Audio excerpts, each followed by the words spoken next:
नमस्कार दोस्तों। एक करोड़पति बहुत चिंता में था।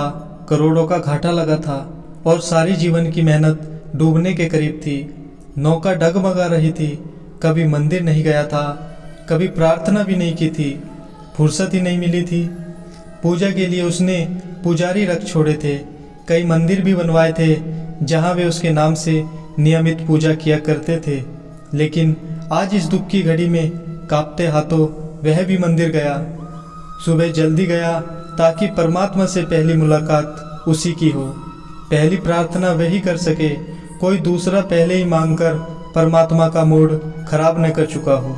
बोहनी की आदत जो होती है कमबख्त यहाँ भी नहीं छूटी। सोअल सुबह पहुँचा मंदिर, लेकिन यह देखकर हैरान हुआ कि गांव का एक भिखारी उससे पहले ही मंदिर में मौजूद था। अंधेरा था, वह भी पीछे खड़ा हो गया कि भिखारी क्या मांग रहा है। धनी आदमी सोचता है कि मेरे पास तो मुसीबतें हैं, भिखारी के पास क्या मुसीबतें हो सकती है।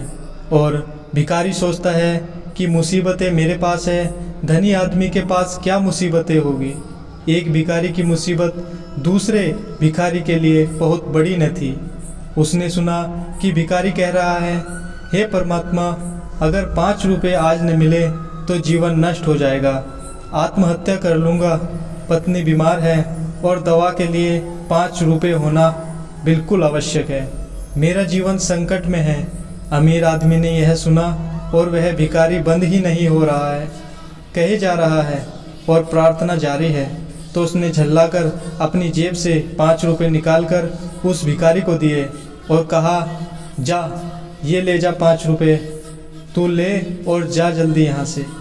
अब वह परमात्मा से रूबरू हुआ और बोला, प्रभु अब आप ध्यान मेरी तरफ दें। इस भिखारी की तो यही आदत है। दरअसल मुझे 5 करोड़ रुपए की ज़रूरत है। भगवान मुस्कुरा उठे और बोले, एक छोटे भिखारी से तो तूने मुझे छुटकारा दिला दिया, लेकिन तुझसे छुटकारा पाने के लिए तो मुझे तुझसे भी बड़ा भिखारी ढूंढना पड़ेगा। तुम सब लोग यहाँ केवल कुछ न कुछ मांगने ही आते हो, कभी मेरी ज़रूरत का भी ख्याल आया है? धनी आश्चर्यचकित हुआ और बोला, प्रभु आपको क्या चाहिए? भगवान बोले, प्रेम, मैं भाव का भूखा हूँ। मुझे निस्वार्थ प्रेम व समर्पित भक्त प्रिय है।